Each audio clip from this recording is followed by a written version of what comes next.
name is Tam. I'm 16 years old and I'm a student of Jenny High School. I'm sitting here as a contestant of this eloquence contest, and today I'm going to present my topic called Traffic in Vietnam. Some people may wonder why I have chosen traffic in Vietnam as my topic. Well, the reason is simple. Traffic has long been one of the most irritating problems not only to Vietnamese but also to visitors. Our government has been solving this problem for like 30 years, but the situation wasn't improved as much as we expected. And the most factor that caused this disaster is our unawareness, the citizens' unawareness. Every day we get involved in traffic, like students go to school, workers and officers go to work, and everyone knows that traveling in Vietnam is really hazardous, especially in big cities like Ho Chi Minh City and Hanoi in rush hours. Let me prove it. Statistically, we are among the 50 countries that holding the highest rates of road danger, and Vietnam ranked 23rd. In Vietnam, we mostly use motorcycle to travel, and annually 20,000 people lose their life because of road accidents. And motorcyclists account for a high proportion of 59%, and that's high. This number has been decreased recently, but it is still a considerable one. Let's find a reason. Traffic is one of the most important things that every country must pay much concern. But look at our infrastructure. There is no pavement to go on, or it was being invaded by illegal parking lots for motorbikes. We can usually see illogical roundabouts that are likely to cause traffic jams, and then the government have to spend more money for solutions like building a bridge. Too many people rushing on the same road that is underqualified, like too narrow with unexpected potholes, or when it is raining, the roads are going to be flooded because all waste pipes are stuck with rubbish and trash. This results from lack of national finance and land area. Also, more significant is because of citizens' unawareness of not littering. Besides, our condition is poor, like dusty roads and polluted atmosphere. This would cause respiratory diseases. Also, the weather is irritatingly hot, which would cause anger and impatience.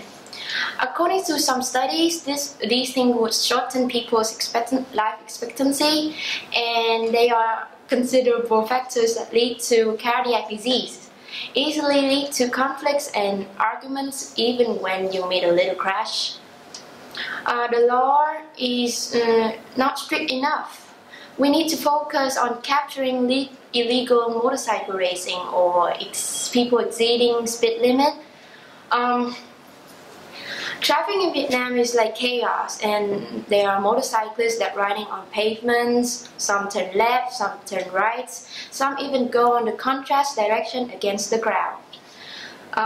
Some articles and essays on the internet saying that traffic in Vietnam is a silent killer to everyone, including the citizens and visitors. And that's embarrassing, right? This disaster is self-inflicted by all of us. And this is because of people mindsets. Some people even say that Vietnamese is irresponsible, unaware, selfish, biased, thoughtless. Well, there are traffic laws, but people seem not interested to follow. They don't see the laws or for their rights.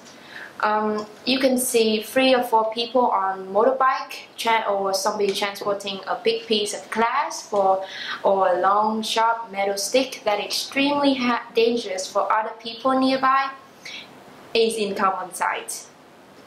Just because of little thoughts that people forgot their own safety. So much risk that would satisfy their economical desire. Furthermore, life in Vietnam is not a busy lifestyle. But why do people have to rush on the streets? Like in an intersection, people don't stop until seeing the red lights, or people on the other side, on the other direction, go before seeing the green lights.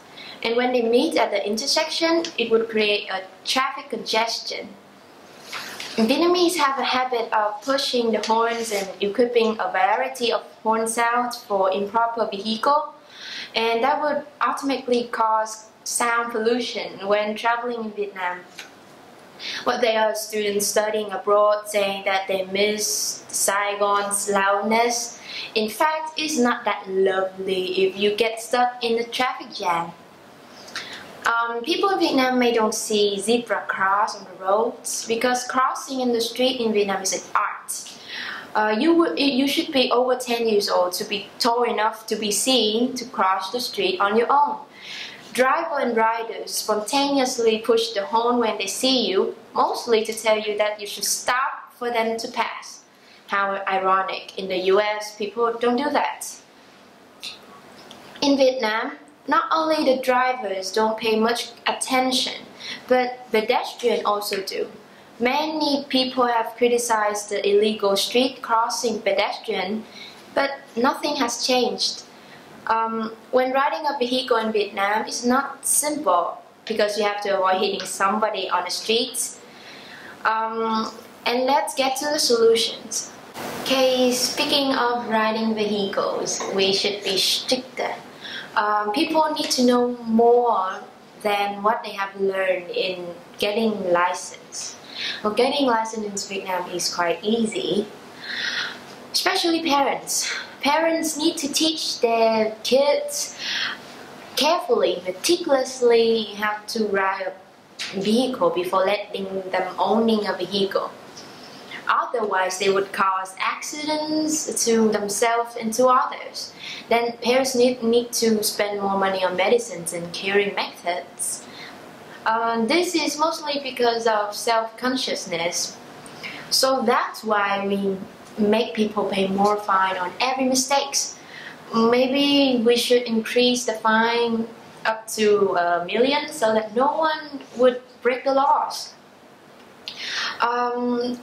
Personally, I suggest that the government should, help people how to use Band-Aid when they get involved in traffic accidents, because no one knows that when the misfortune comes. Besides, they should expand the central area like District 1, District 3 to decrease the density of people on the roads. Okay, why am I being so serious about this problem? Am I exaggerating it? No, I was just telling the truth.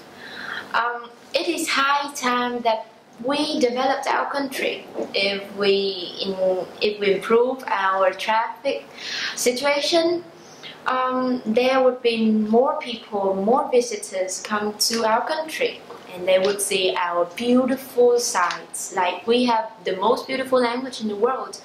We have beautiful culture of 54 ethnics.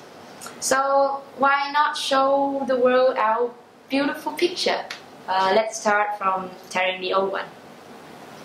Thank you.